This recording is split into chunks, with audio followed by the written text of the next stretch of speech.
A lot of people are panicking when we haven't even had one sweep yet. The last time Bitcoin looked like this, your alt went down 30%. And it just happened a couple months ago. And I know that in crypto, a couple months feels like a couple years, or even like 2, 3, 4, 5 years. But you have to kind of be diligent enough to at least try and analyze what's happened in the last couple months to give yourself a better chance at surviving the current market environment, right? This should not be a surprise for anybody. What happened the last time we consolidated? This exact same thing. It wasn't like alts were popping off right here. No, alts were dying, dude. Doge later went down 51%. And I'm not even marking tops and bottoms. I'm just throwing out a random fucking range, right? Doge went down 51%. Sol went down, again, I'm not gonna use the top, 35-40%.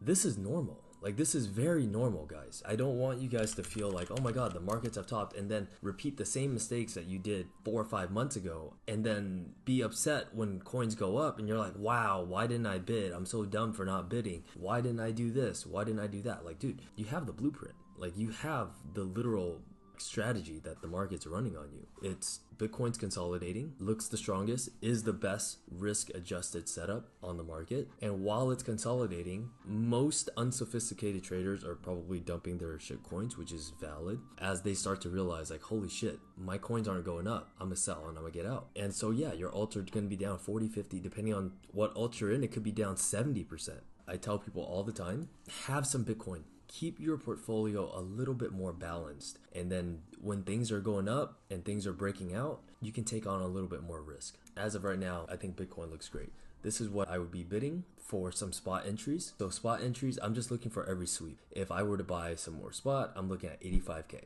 And then you just keep rinsing and repeating until weekly structure is nuked. And don't get me wrong, you will have a time where you're gonna be wrong. I have bought every top in every cycle. Every cycle, I can show you my buys. I have bought the top every single time. And you know what that is? That's a good trend following strategy. If you are consistently buying the top every cycle, as long as you're not an idiot and you're not holding it all the way down and you know when to get out and you're not oversizing, that's a good trend following strategy. Because usually when things top, you want exposure. You should be buying. You should have exposure as things go up. Like, I almost always have exposure at the top. Like, people make fun of it all the time. Say, oh, they bought the top, they bought the top. Unironically, that's the sign of a great trend following strategy, that you still have exposure at the top. It's always funny to me when I hear that because it's counterintuitive. Like, yeah, you actually do want to keep buying at the top. You just got to know when to get the fuck out. That's all. And you have to be taking profits as it breaks out, right?